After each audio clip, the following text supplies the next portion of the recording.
I had actually left work early and was on my way home. Holly had called and she said, I don't know where Chase is at. I came home and he's not here. And she called back. She was very upset. She said, he's not here. And did you leave the gun cabinet unlocked? And I said, no, I never do. Whichever police officer was in charge, he just came up to us and he just said, I need to tell you that Chase isn't with us anymore. He's not alive. Turning back and looking at Holly and just seeing the agony, it was torturous. I know you guys know how it feels. This is the Lost Child podcast, where we delve into the topic of losing a child. These are real stories from real people, sharing some of their darkest moments with us and their journey from that fateful experience. We have a guest with us here today, and he's going to tell us a little bit about his story. Let's dive into the podcast. Well, thank you, Craig, very much for being on the podcast, willing to be here with us. Just to jump in, can you give us your son's name who passed away? Mine and my wife's son, our oldest son that passed away, his name is Chase Thomas Kurtzborn. Oh, wow. Was there any specific reason why you named him Chase? Did you like that name? Was there any family meaning to it or anything? Or is it just a name that you decided to have him? Holly particularly liked that name and I was okay with it. And we named, his middle name was Thomas after a biblical name after the apostle. Cool. Nice. So what was Chase like? Chase was, I guess Chase is a fairly happy person. Mm-hmm. He was always looking to have a good time. He always liked to laugh. As a young boy, he was super inquisitive and super mischievous is the wrong word, but he would get into things all the time. As a young boy, he would climb up on top of his dresser regularly. Like I remember when we lived on the East Coast, we had to bolt and nail the dresser to the wall so that it wouldn't fall over on him. Yeah, it was. As the older he got, he would, and most little boys, he would get very attached or obsess over certain things. Like he loved Thomas the Tank Engine and that whole TV series and those toys. And the older he got, he gravitated very heavily to Star Wars. It was the time when the Clone Wars cartoons were coming out for kids. And I remember he and I would watch it every Thursday afternoon after work. And as he got older and started going to school, when we moved to the East Coast, or when we moved back from the East Coast to Arizona,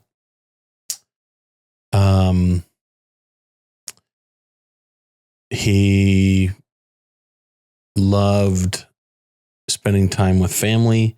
He loved hunting. We would go hunting all the time. Like big game hunting or small game hunting? Yes, everything. Okay. I mean, we would go from bird hunting. On the East Coast, we did his first introduction to hunting was squirrel hunting and pheasant hunting. Yeah. In fact, I remember a story, the first pheasant that we got when we came home, we showed the other two kids, Mallory and Clark, the bird. And I was explaining to Chase that we needed to clean the bird. And Mallory immediately jumped up and was like, I want to help clean the bird. And then when she realized cleaning a bird is not the same as giving it a bath, she kind of was like, I don't want to do that anymore. Chase loved hunting. Out here, we did a lot of, we did elk hunting, lots of deer hunting, particularly, I think because of how challenging it was. Chase liked going hunting down on the Arizona-Mexico border for Coues deer, which are little tiny white-tailed deer. So that was, I think, probably what we had the most fun doing. So, what are some of your favorite memories with Chase? One that comes to, wow, that's good. That's a good question.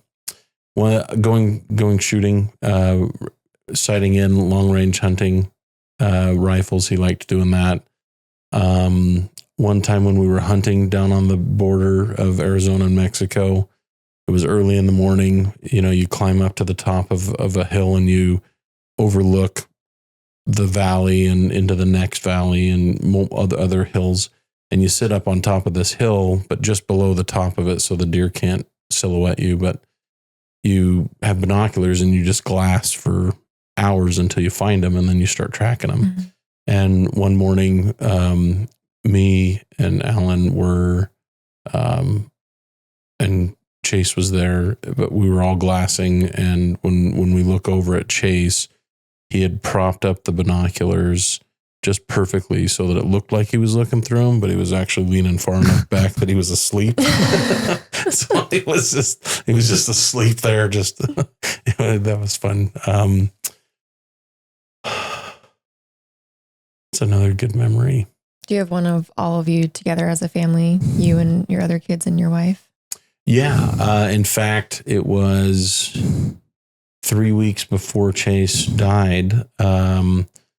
We had gone to Disneyland, and that was probably our most recent memory as a family together. Mm-hmm.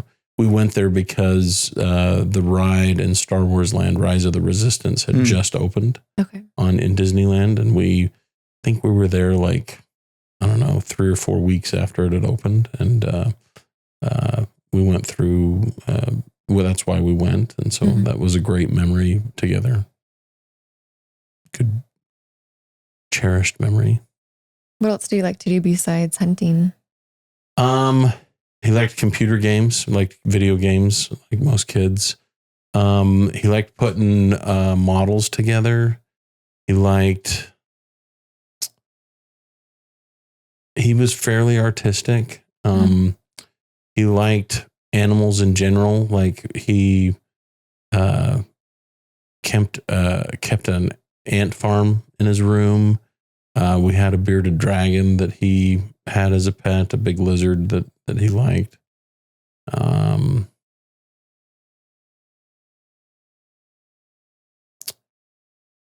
He wrestled in high school, although he didn't like that. And then you guys ride motorcycles? We didn't start that until after Chase died. And that was that. I mean, we can talk about that. That was, before Chase died, it was always, hey, my wife, she probably still thinks this, but we're different perspective on life. I think after you lose a child, she thought it was too dangerous. And so we were never going to do that. But, once Chase died, it was like, well, yeah, it might be dangerous, but it doesn't mean we shouldn't live. You got to enjoy life and live. And so, yeah, Clark, our youngest son, we got into that after Chase died. Okay. Let's jump into a little bit about how Chase died and give us some context. With yours, it might be a little bit different than others where it was an accident or something. This is dealing with suicide. I would like to take this time to talk about suicide in general.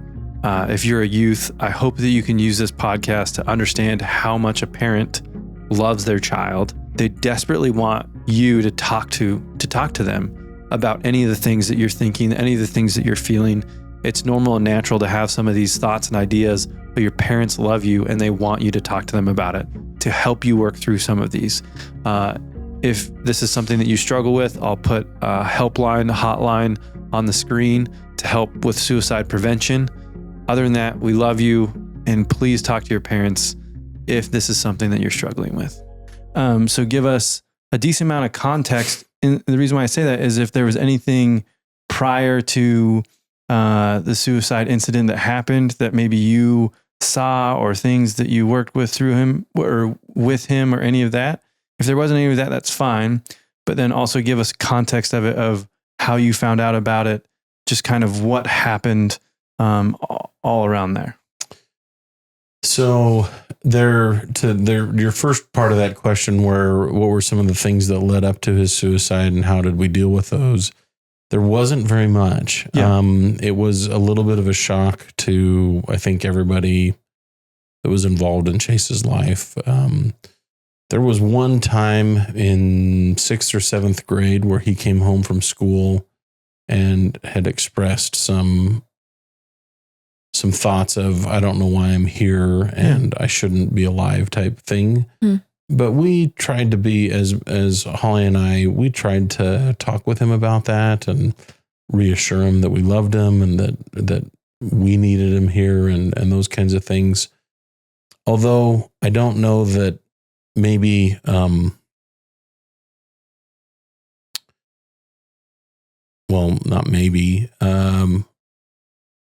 there was probably other things that Holly and I were just, well, I shouldn't speak for Holly, that I was too naive or too stupid to realize were going on.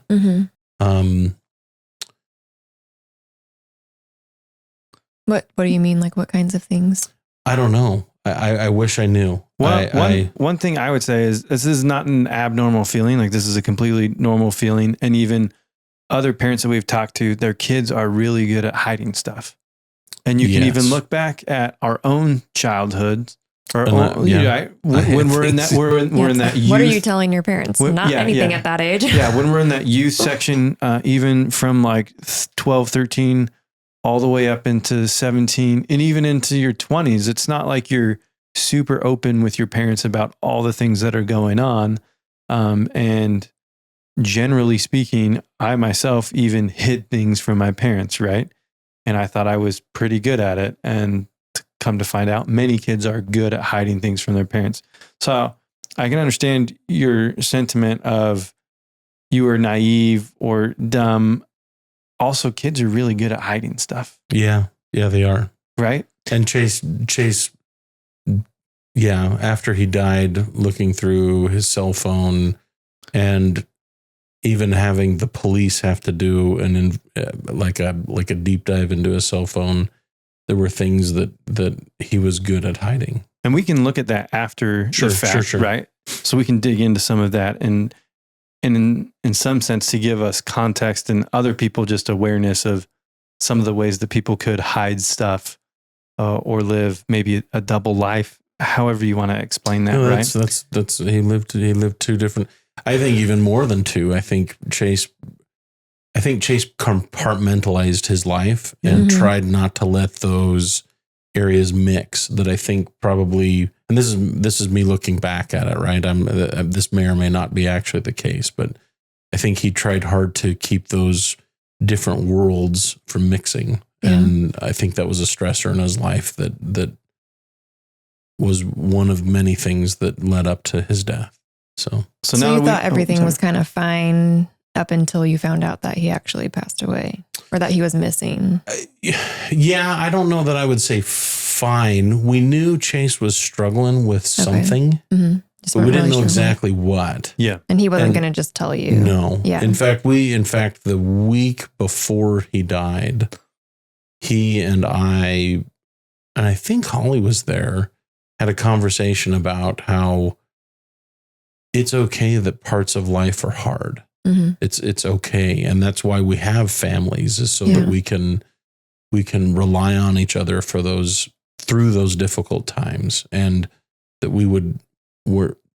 I remember saying to him the weekend before I went to work, and some context there is at the time that Chase died, I worked out of town most weeks. I traveled for work most weeks. And so I would leave Monday morning and I would come back Thursday midday, evening, depending on the week. And sometimes Friday, sometimes Wednesday, but most of the time it was on Thursdays. But so anyways, in fact, it was 4 years ago tomorrow that Chase died. So today's March 11th. We're filming this and so tomorrow, March 12th, it'll be 4 years from the day Chase died. And how old was he? He was 16. And he turned 16 in October and he died on March 12th. Like a sophomore in high school? That's exactly right.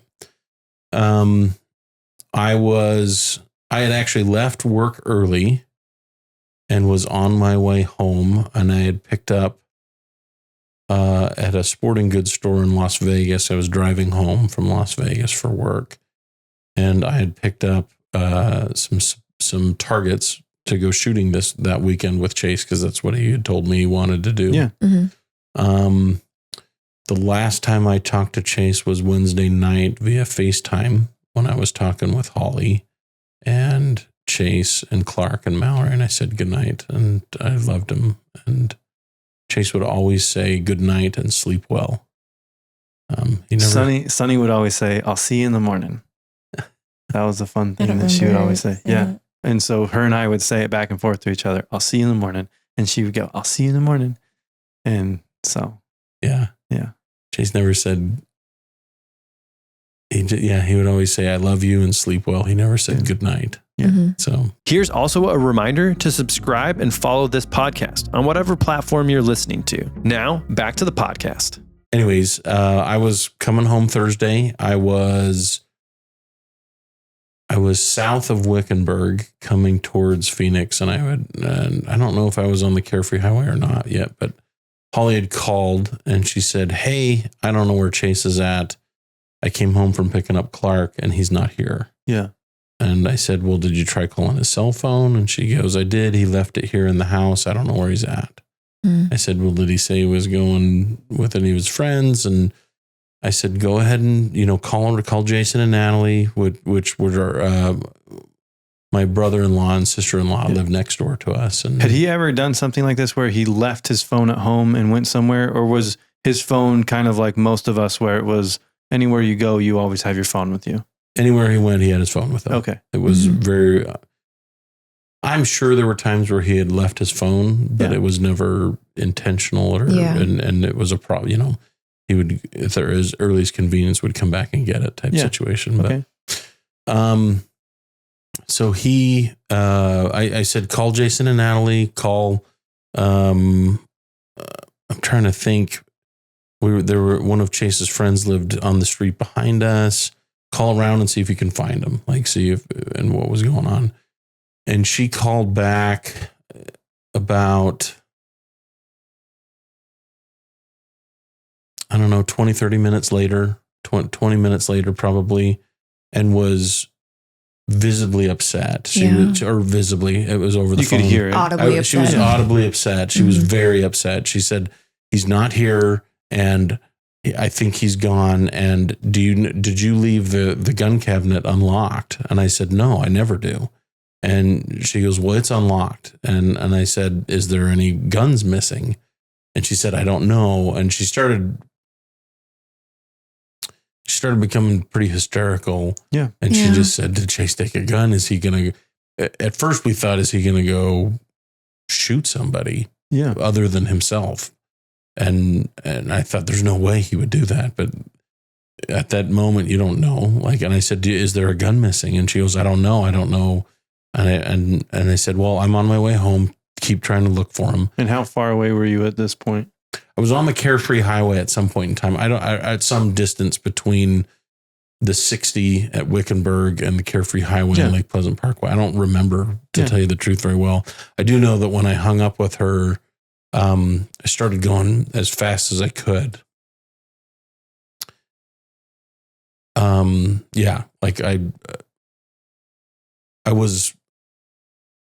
I remember driving as fast as I could. I said, if there's a police officer, I'm going fast enough that they'll just literally arrest me.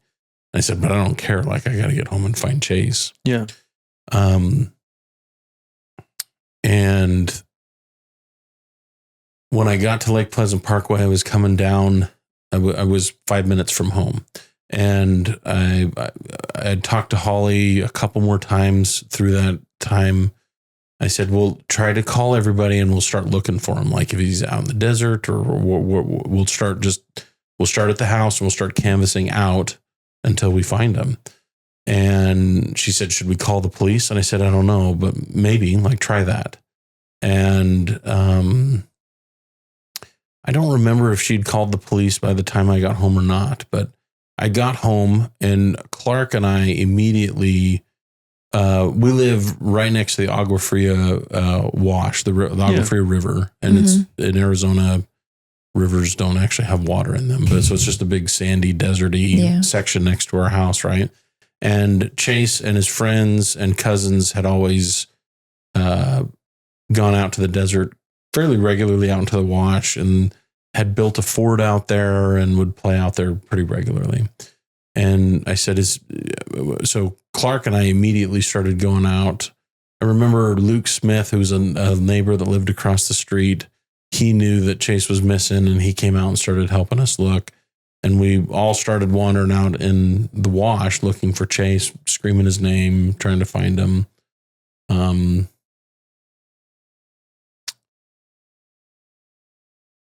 Let me rewind just a minute there. Yeah. This is me filling in the gaps after Chase had died. But what had ended up happening was Holly had left Chase and Mallory had come home from high school. Holly had left to go pick up Clark from grade school. And Chase had decided he had told Mallory that he was going to go get the mail. And when he left to go get the mail, he never came back. Mm-hmm. And undoing everything, somehow, from the time I left home, Chase had figured out he had figured out where we kept the key for the gun cabinet. And then he had also figured out how the combination for one of the pistols in the gun cabinet. And this isn't something that you had ever sat him down and like, hey, here's where we keep the key for the safe. This is how to get through any of this stuff. This isn't necessarily like a training on your end that you were like, hey, we are hunters, so here is our safe. It was, you knew where all this stuff was, but no one else did. Me and Holly did. Okay, yeah. And Chase did know the combination to his rifles that he used pretty regularly. Yeah. I'm trying to remember if he knew the combination to the pistols. I don't know. That's fine. But my point is, this is something that you definitely had a barrier in place. Yeah. Mm-hmm. That you were trying to prevent any easy access to firearms. Yeah. Yeah. It obviously wasn't enough. Yeah. Yeah. I would, any parents that keep firearms at homes, I would tell them that as secure as you think it is, it's probably not secure enough. Yeah. And the likelihood that your children will use the firearm is much higher than someone breaking into your home. But that's a whole nother topic to discuss. But so, Chase had figured out how to get a firearm, and he left with the keys to go get the mail, and then he went out into the Agua River basin. Let's do something real quick. Let's just take the story from where you were at the whole time, right. And then at the end, we can come back and fill in some of the gaps so that we really get like your perspective of what was going on during the day when the cops showed up and all of the things. So we'll jump back to where you and some of the neighbor kids and even your other son were canvassing the desert. Correct. Yeah. And then let's just take it from there, and then we can come back and fill in the gaps after. Somewhere in there, Jason, my brother-in-law neighbor, had shown up and was also helping us. My father had come out. My father-in-law had come out and was helping us look for Chase. And sometime there, timelines like of how long this was is fairly fuzzy because, like, to be honest, I'm in a little bit of a panic. Yeah, of course. And your mind is going, would Chase harm himself? I don't think he would. Would he harm somebody else? I don't think he would. But your mind is going to all those places because once we had established that he had taken a firearm, that's when we called the police. Yeah. Mm-hmm. And the police and we started canvassing, and they immediately asked us, is he going to harm somebody else? And we told them we didn't think so. 2 officers ended up showing up, one at our house, and he wanted to come into the house, which we did. We let him in, and he looked at where we kept the guns at the safe. And he then had a bunch of questions for Holly. And the other officer came out and launched a drone at the edge of the desert and he found Chase within 5 minutes. Oh, wow. Yeah, it was like, and as soon as they found Chase, in a fairly, I want to say loving, but in a fairly careful way, they instructed all of us to come back to the house. And they then separated Holly and I and asked us a bunch of questions. Yeah. To make sure our stories lined up, which at the time is infuriating, Of course. but afterwards you understand why they're doing that. Mhm. And you have greater respect for them, but in the moment it just sucks. It's Yeah. irritating. It's very it gets you, at least it did me, got me fairly angry. But after, I don't know how long it was, but they said that they had found Chase and that they had called Did him. they tell everyone to come back and then tell you that they had found him? Or did they Yes. say, we found him, everyone come back? No. Okay. They told everybody to come back to the house. And that's why I said, like, in the moment, I didn't realize what they were doing, but looking back, they were just trying to be careful with the situation Of because they knew course. it was going to be detrimental. Yeah. They had us all come back to the house. They told us that they had found Chase, and we were fairly like, well, we need to go see him.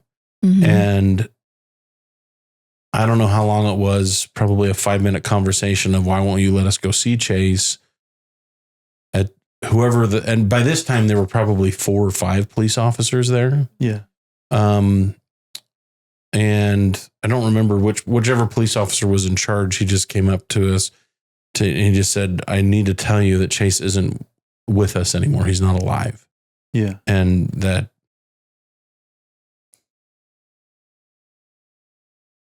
even though you knew that was a possibility and that had ran through my mind while we were looking for him, when you're told that, it's devastating. I think even the whole time that you were looking, you still had the hope that Yeah. he's alive, he's somewhere else, it's whatever, right? So you still have that hope or that glimmer that he's okay, he's alive. When that officer said that, what were some of the thoughts that went through your head?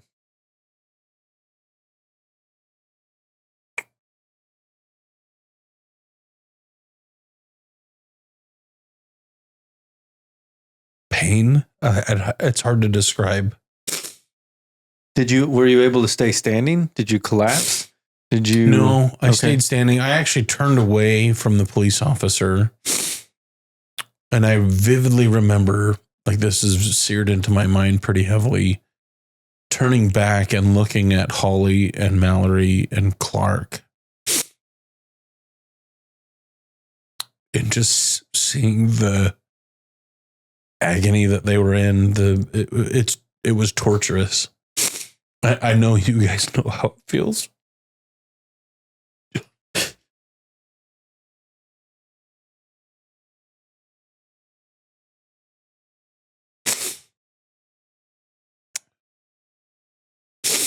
In our instance, everyone was just kind of wide-eyed, like this is really happening. How is this really happening? You know? I think the shock had already gone through our minds. And at least for me, the shock had already gone through my mind with him missing. Yeah. And him,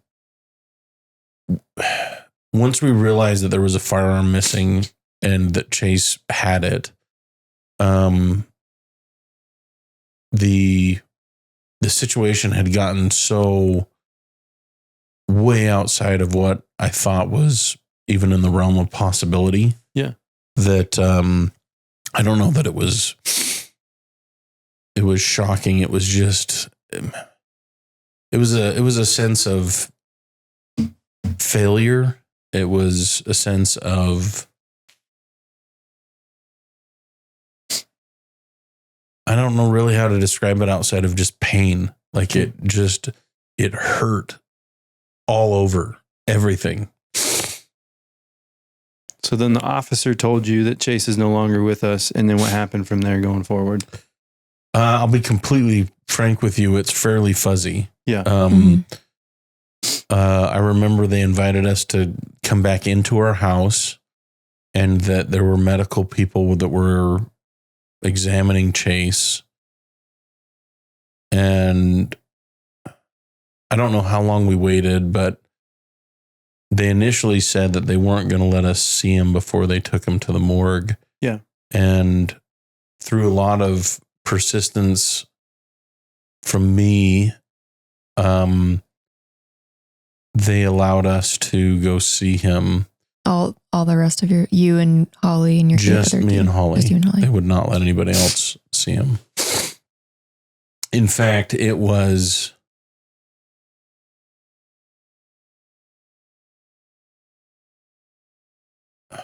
the officer that said, "Okay, you can come down." He was very much. He was pretty. I didn't realize what he was actually saying at the time, but looking back at it, he said, "You have to be on your best behavior." I think in his mind, he had no idea what I was going to do. Yeah. Like I had been persistent and angry and pushing to see Chase. Yeah.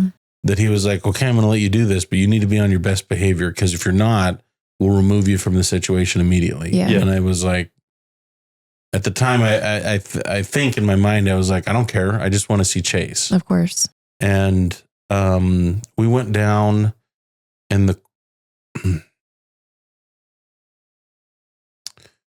the coroner had Chase on a stretcher in a bag, and they had made it so that one of his arms was out of the body bag. Yeah. And she apologized and said, "I'm sorry, but I don't know that you want to remember the Chase in the state that he is in right now. So this is as much as we can show you." Yeah. Oh, just one of his arms. Right. And so Holly and I held his hand, and we said a prayer.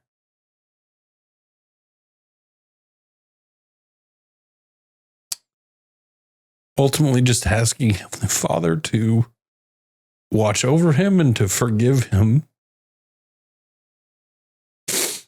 and to forgive us for failing him.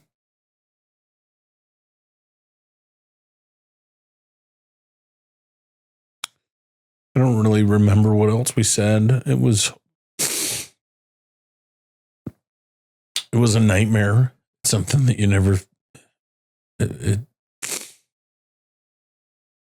And then did you walk away from that, or did they end up?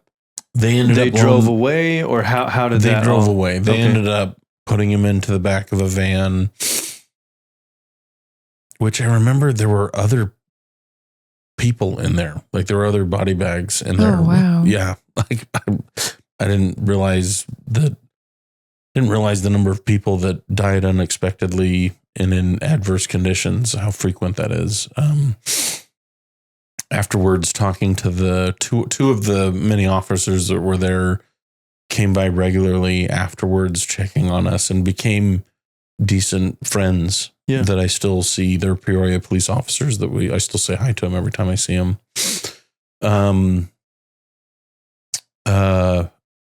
But in the city of Peoria in Arizona, they deal with a youth suicide weekly. Oh my gosh. Like he goes, there's at least 3 a month. And I just was like, really? He goes, yeah, it's a serious problem. So,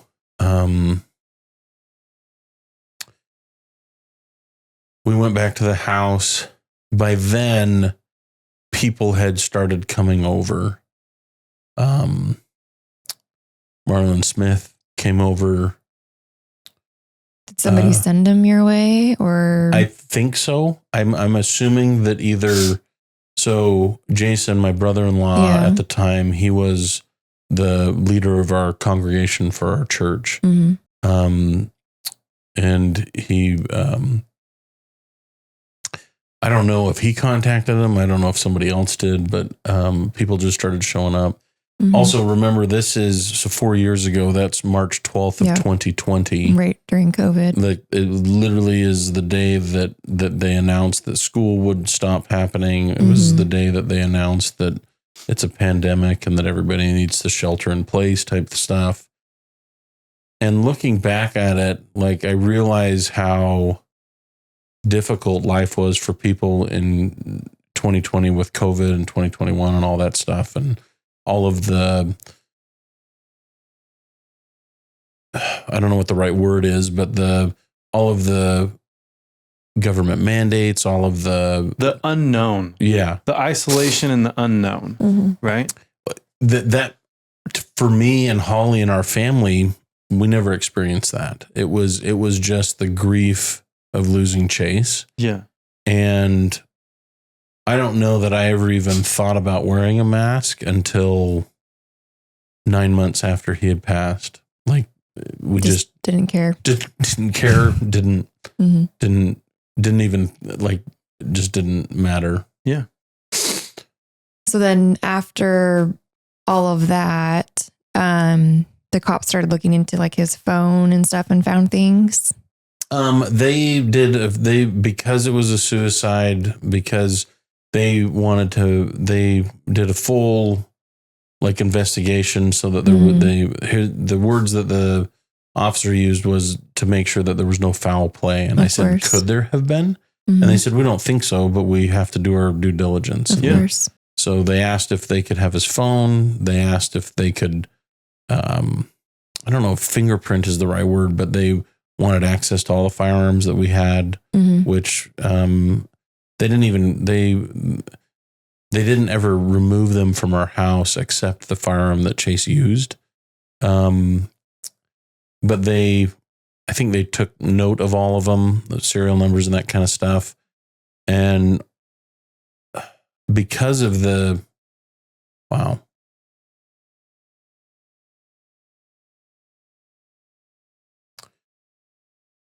one of the thoughts that creeps in pretty quickly after Chase died for me was I should kill myself. And just to be honest, that is a completely normal thing that many parents have, no matter if their child died from suicide or died of some other way, because the pain is so much, because it's hard to imagine life without your child. Yeah. Some of that I think would also, I can empathize with, you feel like you failed because you didn't protect your child in the way that every parent essentially signs off and says, I'm going to protect my child. I brought this child into the world. I'm going to protect them. And you feel as though you were unable to protect them. Did you have your other guns go somewhere else for a time period? Yeah. And the reason why I say that is we've had 15 interviews with parents, and this is a recurring theme that comes up of people that have struggled with this after having a child lost, whether it's suicide or not. But they themselves as parents have then had to battle with some of these suicidal thoughts. Yeah. And it's not just like a one-time thing, it's a reoccurring thing. I mean, when you're dealing with those kinds of thoughts that are difficult to control on your own, medication is a useful tool. Yeah. Well, when you're not sleeping, you're not in your right mind. No. You have to sleep for your mental health. Yeah. For sure. So what were some of the discoveries that the police made? And let's kind of piece this back together a little bit of how it kind of went. Hey, Lost Child Podcast family. If you love what we're doing here and want to support us, we started a Patreon account. It's a platform where you can sign up for a monthly subscription to help support our podcast. In the video description, you can find a link to our Patreon account. For as little as $10 a month, you can help support the Lost Child Podcast to help share these stories with the world. So please help support the podcast and help support us by visiting the link in that video description. We thank you. Now, back to the podcast. From your thoughts and even maybe some of the signs that were there now that you have the 2020 vision of what was going on in Chase's life. I think Chase he had an okay core group of friends that were good to him. I think he also had people at school that picked on him. Yeah.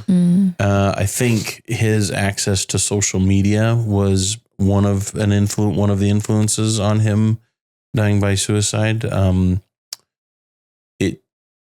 It's hard to piece that together because at the time, I don't know if it's still this way, we don't use social media very much in our household at all. At least I don't. I know Holly and Mallory do a little bit, but we're pretty controlled with it.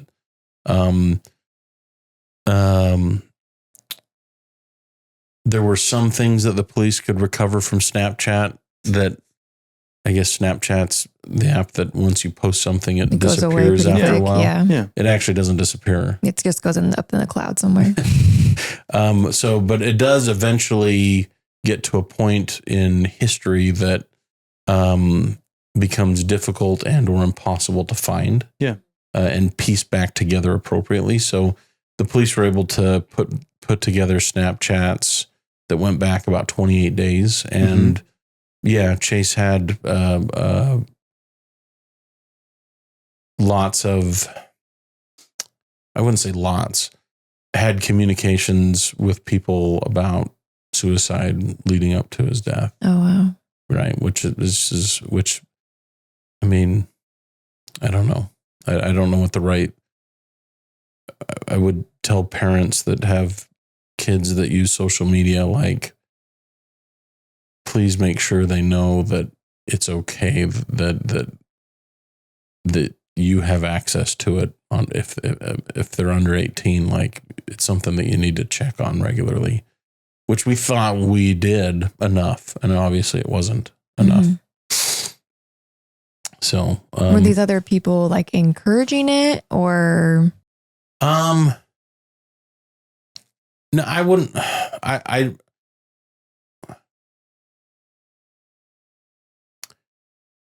don't know that anybody was telling him he should do that, but at the same time, whenever he talked about it, no one told him not to. Right. And I also want to make sure it's very clear that I do not blame anybody for Chase's death outside of myself. I don't even blame Chase. It's not, I mean, he was a 16-year-old kid that was dealing with stuff that he didn't know how to deal with, and I didn't help him. And we've talked about it a little bit off camera and off the podcast that in some sense, I know that you believe it's easier to blame yourself so that you then don't blame anyone else, right? That's tough to live with, though, just pointedly, right? However, it's a fully understandable feeling and sentiment, especially just in a situation like this where a parent would then just blame themselves. It is a totally normal thing for somebody to feel that way. I would be fearful of, and I have spent countless hours with therapists trying to understand this. It's not 100% my fault, and who knows how much percentage-wise it is of my fault of Chase's death, or fault might be the wrong word, even influence or control or accountability or whatever you want to use there. But for my mind, I would be afraid to not, if I were to not hold myself accountable at some level, I would be worried that I would develop anger or animosity towards others. Yeah. And that's not fair to them. And so to your point, Blake, is it hard for me to, that's a hard way to live. Yeah. I would be fearful of what would happen the other way. Yeah. And with the amount of love that I have for you, I also think it's a hard way to live that way too, to live with anger with yourself, right? I'm not here to say you need to change yourself. I'm here to allow you to share your story, right? And so I thank you for sharing that section of the story and actually telling us what's in your heart and what's on your mind. So another thing is just, I'm sorry right? That one, you've had to go through all of this. Two, that you even have these thoughts and feelings of that impact, that influence of how, in your words, the percentage that you impacted Chase's death, right? So I'm sorry that you even have that. Yeah, I mean, I wish there were. I wish that I could deal with it differently. I don't know that maybe I can. I don't know. Maybe I'm too afraid to try. I don't know. Yeah. At the end of the day, my faith from religion, my faith in the Savior, is what really gives me hope on a daily basis. That I will see Chase again. That Chase will be resurrected. That I'll be resurrected. Like, that is where much of my daily hope comes from. So that your religion, along with therapy, is it's like a talk therapy, is something that you've used. Is there anything else that you've used? Talk therapy, exposure therapy, medications. What's exposure therapy? Just Holly has more experience with that than I do, but just being okay with that moment. Like, I'm a father that my oldest son killed himself. Like, just being in that. I don't know if this is the right way to describe this, but this is how I see it in my mind. It's like when you have to go through a muddy pit to get to the other side of something. The first few steps into the mud are kind of icky and uncomfortable, but once you're in it, you're in it. And I mean, there's nothing you can do about it. You just have to go through it. Yeah. And I feel like my life is that a little bit, that, Chase's death was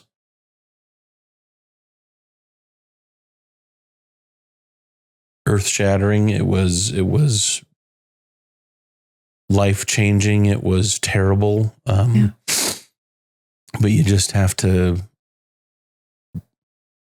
you can't, I can't, no one can go back and change it. And it is what it is. And you just have to, acceptance is a big part of that, right?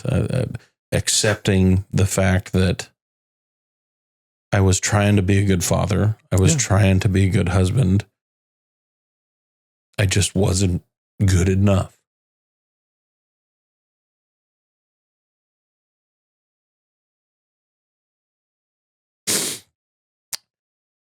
And a lot of that, spent a lot of time talking with therapists about how that is very much dwelling on the past and beating myself up. And I try not to. I'm sure I do more than I should, but ultimately it's accepting of what's happened because I can't change it. And then trying to use that as motivation for what can I do today? How can I be better for my wife and for Mallory and Clark, the two kids that I have with us now? What can I do better today for them? And what can I do better tomorrow for them? How can I be a better husband and father now? And because the past is the past. It is what it is. You can't change it. So speaking about your little family unit there with you, your wife, and your current kids that are living here, how are some of the ways that you and your family coped with the immediate aftermath of Chase's death?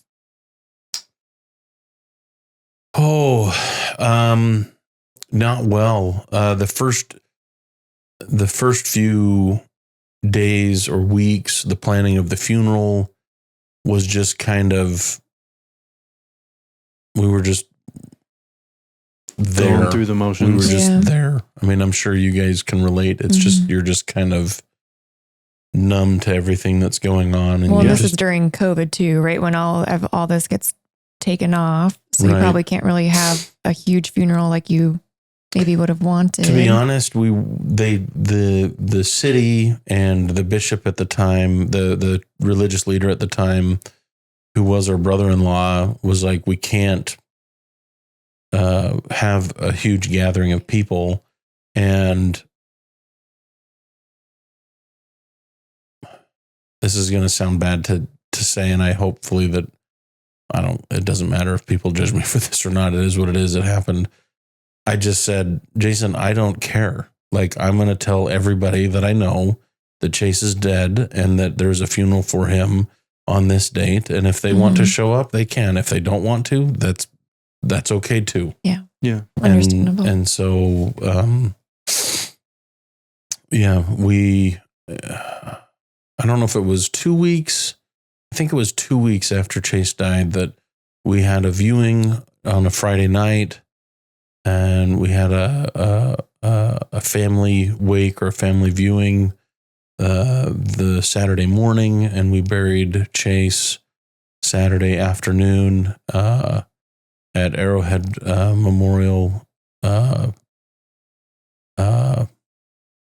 Cemetery.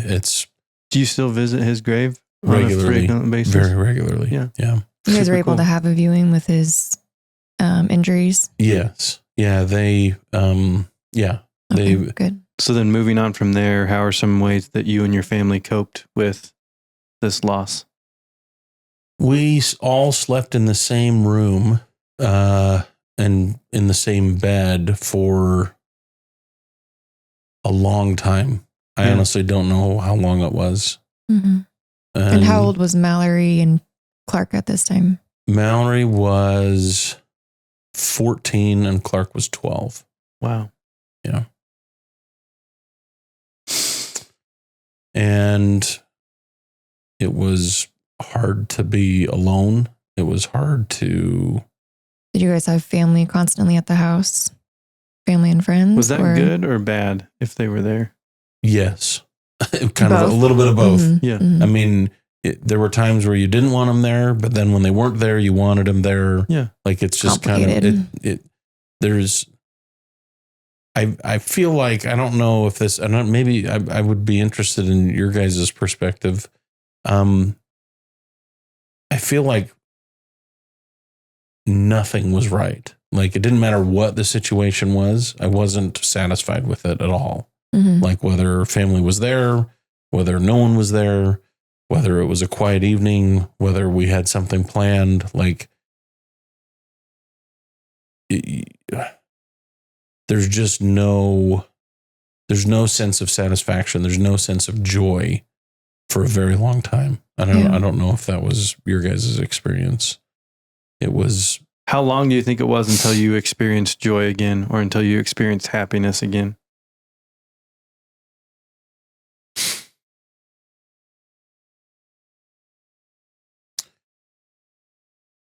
I don't know. Months. Okay. Maybe 6-9 months, somewhere in there. I don't know. I remember we had gone to the counselor and he said, "Hey, I know it's going to be hard, but you guys should watch a comedy movie or pick your favorite comedian and watch him.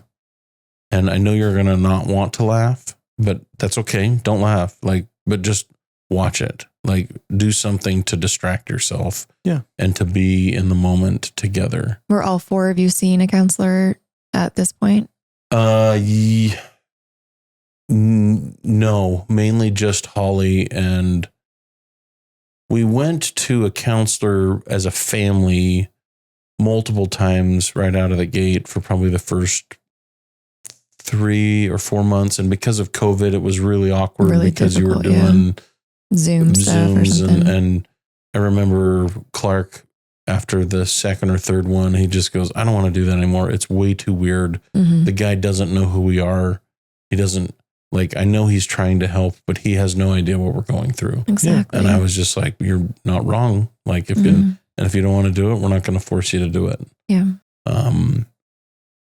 Holly and I, and we went to I don't know if that's probably too many.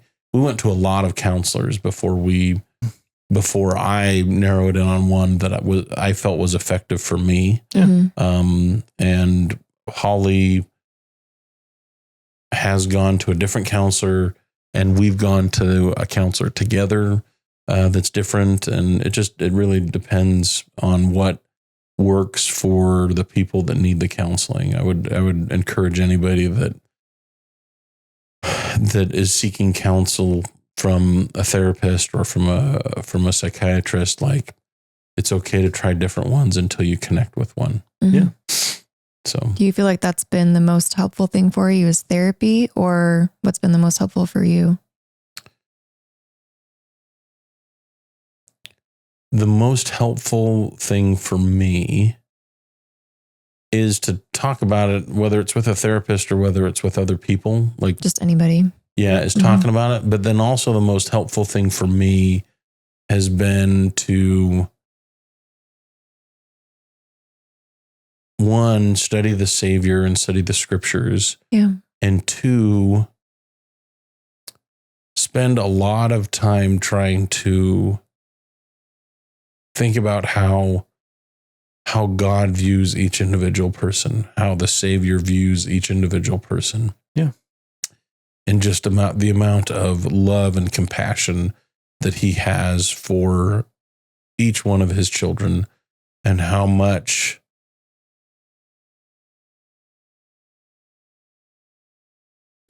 everybody has things going on in their lives that are hard, whether they're out in the open or whether they're hidden, and everybody's just doing the best they can with what they got. Yeah. And to try to be more understanding and empathetic towards people that, whether someone gets mad in a moment or whether somebody makes a stupid decision, it's more just like, hey, like, it's okay. Like, it's not the end of the world. Like, you're still here. Like, it could be worse. Going back to where you talked about finally feeling joy again, that counselor had said, watch a comedy movie or whatever. You didn't necessarily give us a timeline on it, but I know that you've experienced joy since then. When you have experienced joy, have you felt guilty for experiencing happiness or feeling joy? In the beginning, yeah. I think one of I don't remember which counselor it was.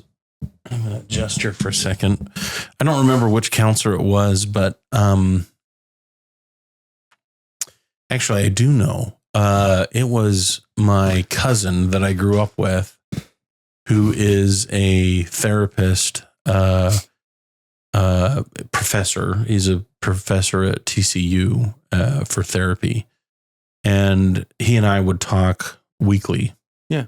But he said something to me one time, and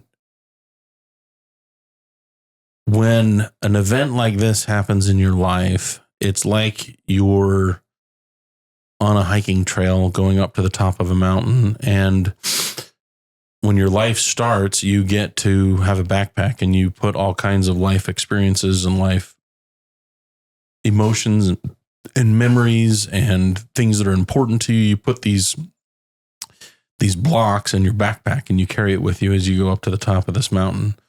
When an event like losing a child happens, it's like you've stopped on the side of the trail and you get to unpack your backpack and you get to decide what you put back in. And whatever is important to you is what you keep carrying with you. And because of your experience, you have a different way of analyzing things, of what's important and what's not. Yeah. I don't know if that makes sense. So would you say that there's still times that you feel guilty for being happy currently? No, I don't think so. I don't feel guilty for being happy. I do still feel guilty for not being enough for Chase, not being a good enough father or a capable enough father. To help others that maybe are struggling with the fact that they feel guilty when they're happy, can you point to something that helped you get over that guilty for actually still feeling happiness after this tragedy had happened to you and your family? Wow. It is.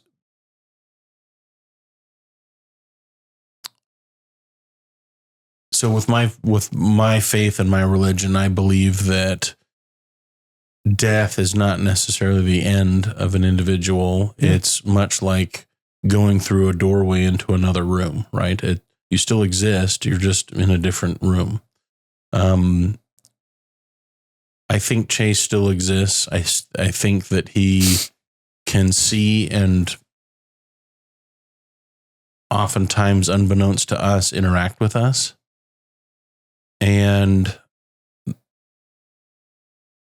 through a lot of pondering, through a lot of prayer, through a lot of time spent in the temple,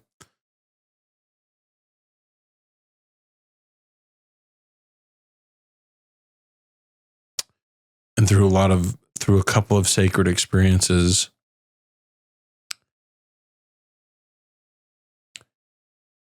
it hurts Chase for me to feel guilty about the situation. Yeah. I think Chase was a 16-year-old kid that didn't understand what was going on inside his mind, didn't know how to deal with emotions, and made a very poor choice at the end of his life. But that choice was not the sum of who he was. Mm-hmm. Yeah. It was one of many choices that he made. Many good choices. The last one was not a good one. Yeah. Mm-hmm. And I think that the Heavenly Father and the Savior and many other people view Chase as a whole and not as the last decision he made.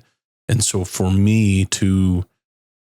And I'll say, to clarify, as whole and complete, not as like a hole in the wall. Oh, yes. Whole and complete. Yes.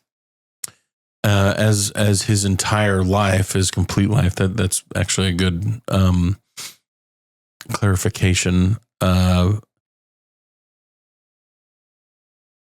For me to focus on the one decision that Chase made and to feel guilty about that, or to not want to have joy with the rest of my family, isn't fair to him. And so, and I think time helps with that. I think, the old adage that time heals all wounds. I don't know that the loss of a child is a wound that ever truly heals. Yeah. Mm-hmm. But it makes it, in fact, somebody else through this time that had also lost a child to death unexpectedly,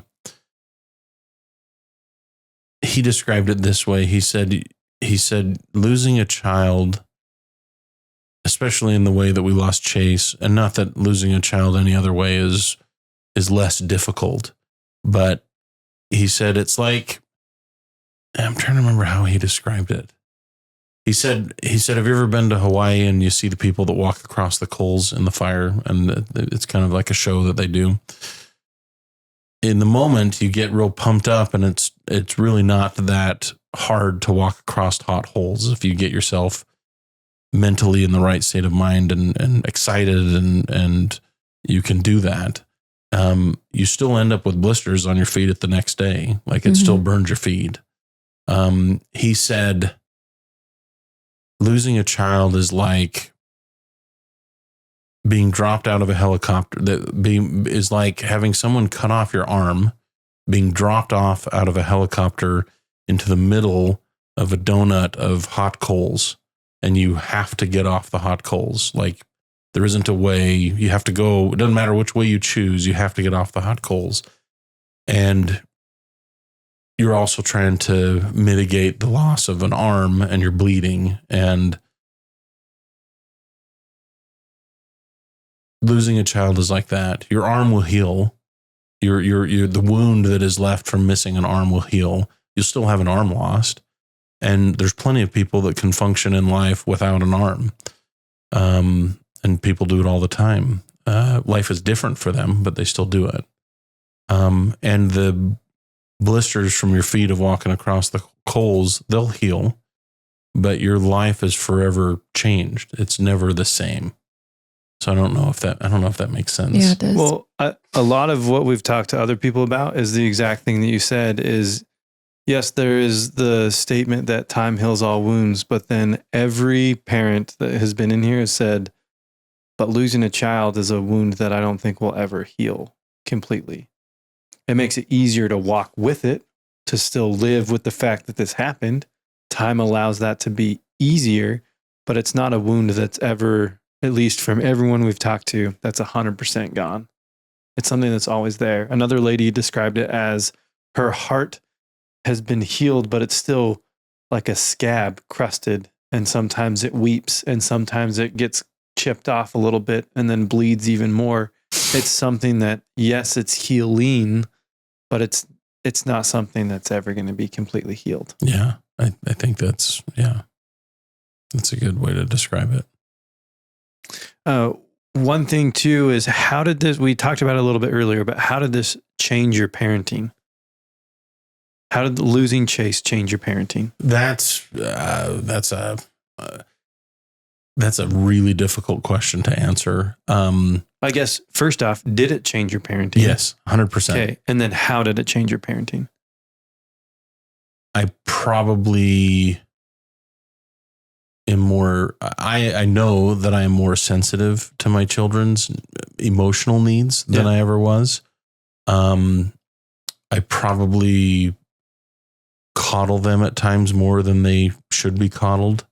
I'm also more open with them about how I feel. Yeah. Which in turn helps them be more open with me, I think. Mm-hmm. And then I'm also I really feel like, I think too often parents try to protect their children from the world, when in reality they should be preparing their children for the world. Exactly. Because the world's coming for them. No or even just helping them live in the world. Right. Right. And so I think many of our conversations with our kids are much more like, hey, this is the reality of this situation. Mm-hmm. This is going to happen at some point in time, or this is something you might experience. Let's talk about it so you can navigate it better when it does come up. Yeah. And so there's much more conversations like that than like, hey, we don't do this. And it's just like, well, why don't we do that? Like, let's talk about what would happen if we did that. Yeah. Let's talk about what, it's more like, why do we do the things that we do? Why do we want to be close as a family? Why do we want to rely on each other as a family? Like it's been a much more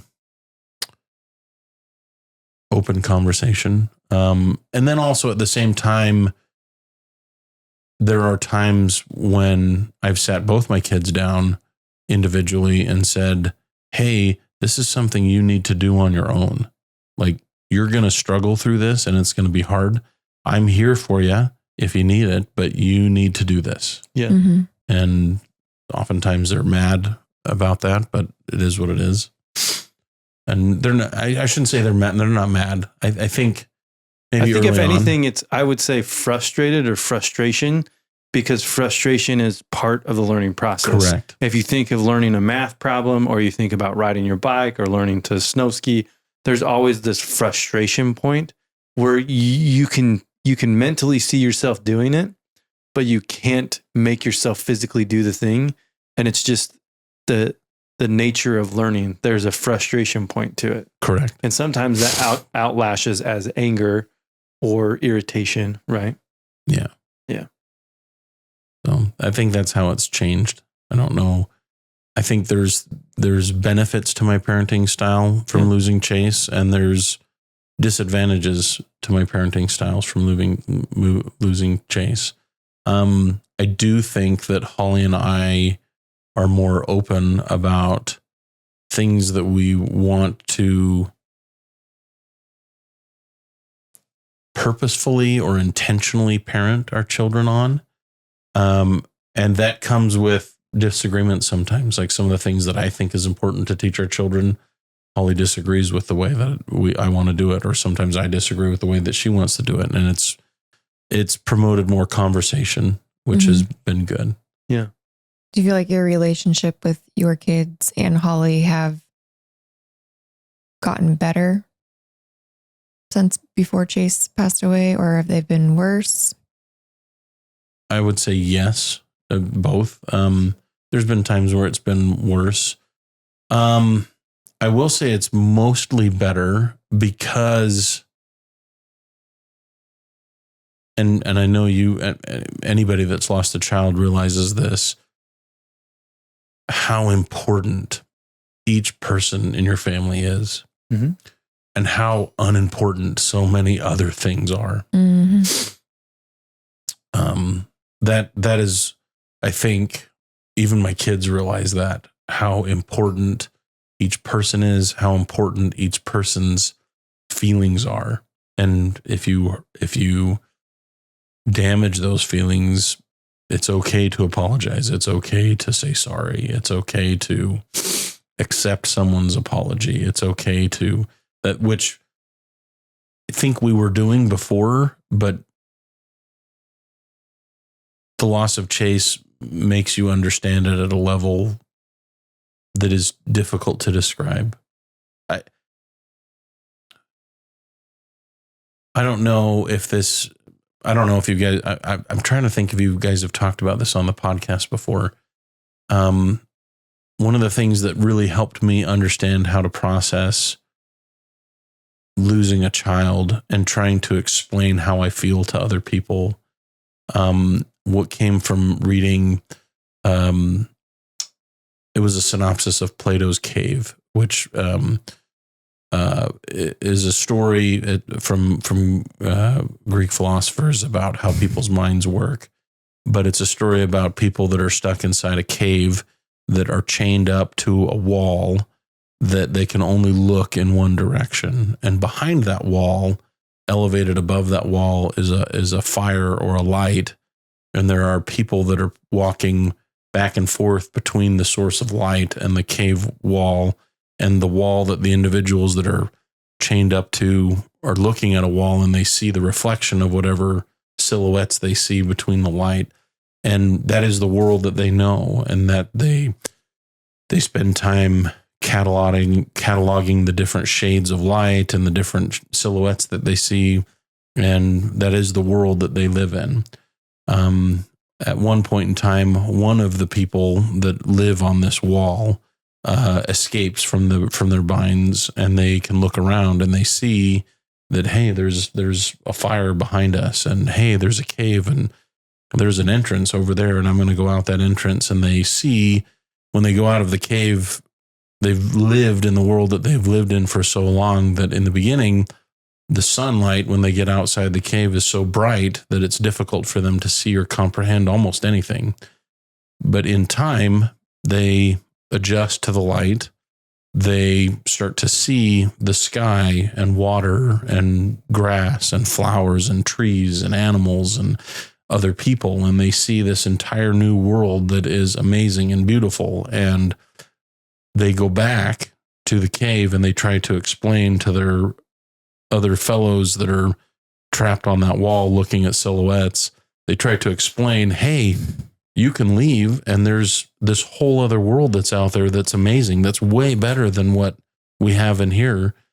And the story is that the people on the wall are angry with the individual that has come back and told them about this other world, and ridicule him. And but anyways, the point of the story is that oftentimes people don't understand until you experience it. Yeah. It's difficult for people to understand until they experience it. Mm-hmm. And I think that's a part of life, right? Well, that's why we're here on earth, is to gain experience, and good and bad experiences.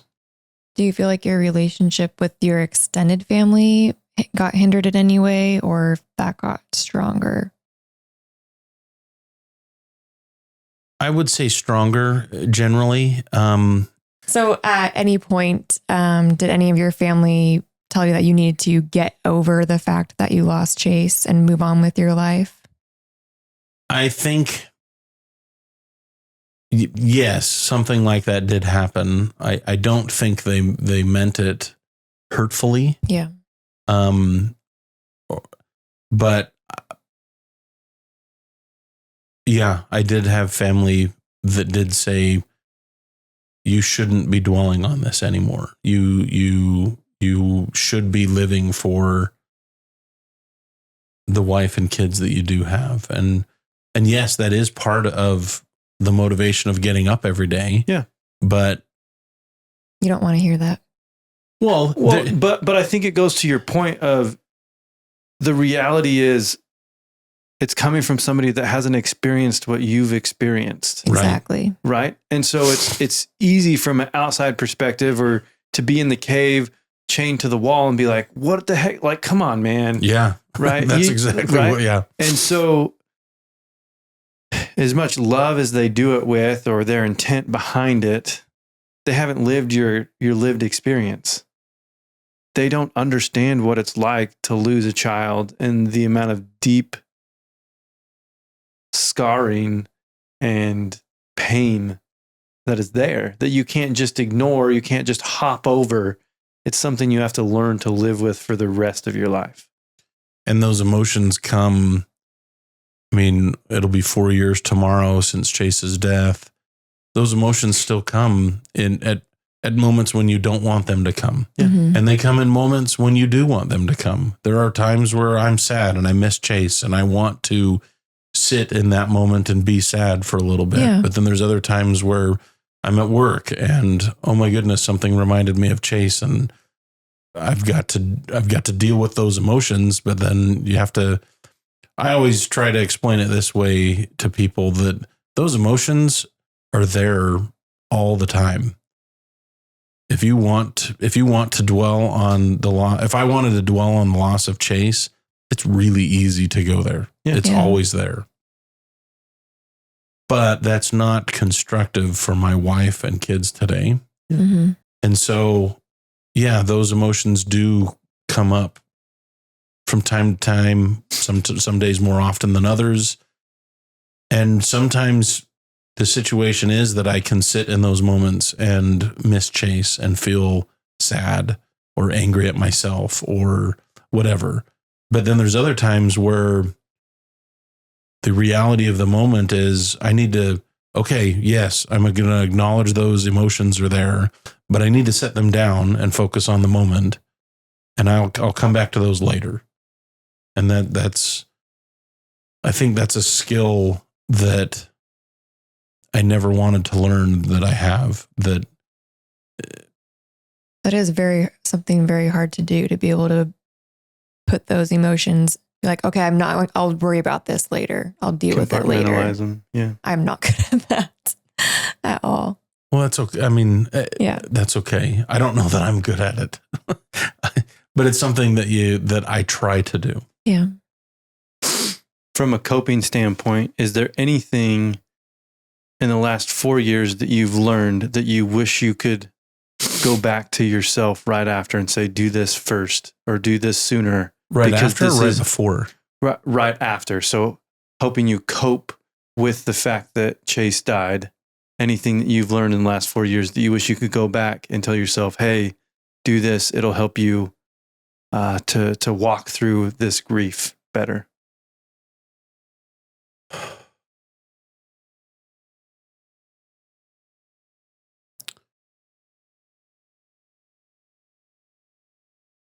That the thing that I think I wish I would have learned sooner than later is that the loss of a child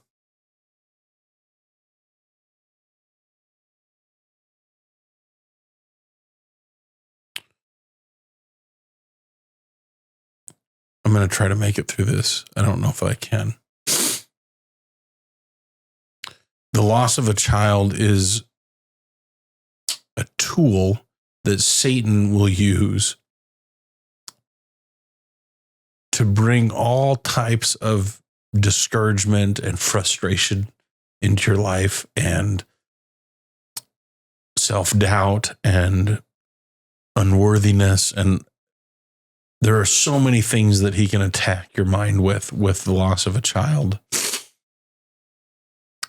And the thing I think I wish I would have learned sooner than later is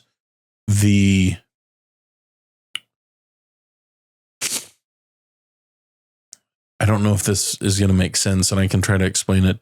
The spiritual inflation that happens when you lose a child, just like in the 1950s, a candy bar was 35 cents, and today they're $1.25. That economic inflation happens.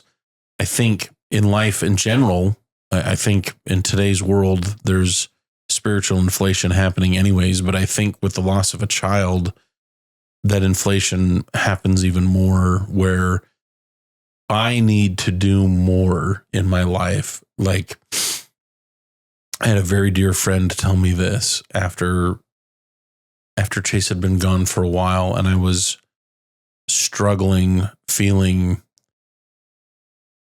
hope or happiness or a drive to move forward. He said fairly, I don't know that he realized what he was saying at the time, but it really impacted me heavily. He said, reading your scriptures here and there, reading a conference talk here and there isn't enough anymore. Mm-hmm. You have to sacrifice time and spend time showing Heavenly Father that you want the Spirit in your life. And that I wish I would have learned that sooner than I did. Yeah. I would echo that a little bit and say, just because something is painful and hurtful doesn't make it off limits for Satan. If anything, he sees it as an ammunition and an opportunity to try to drag you down even more. Yeah. Yeah. Yeah. It's the reason he's Satan. Is there anything else you would like to share with us? I have loved listening to the podcast. I've listened to all of the episodes that have been published, except the most current one. I'll probably listen to it this weekend. I would also encourage all parents that have children. So it's 2024 right now. In 2023, the American Society for Suicide Prevention just published new numbers for 2022 or 2023, but 1 in 3 children between the ages of 11 and 28 will idealize and plan a suicide in their mind. Oh my gosh. So if you have 3 kids, one of them is going to struggle with suicide.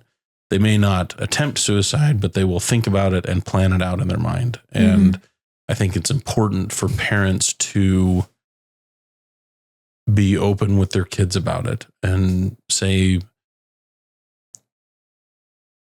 those thoughts are not uncommon. And it's okay to have those thoughts. We need to talk about them so that we don't act on them. But it's not uncommon for children to have those thoughts.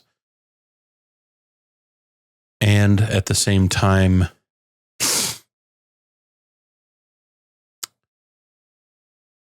just be more open with their kids about that stuff. Be cognizant that that is a real problem in American society today. A child between the ages of 11 and 28, the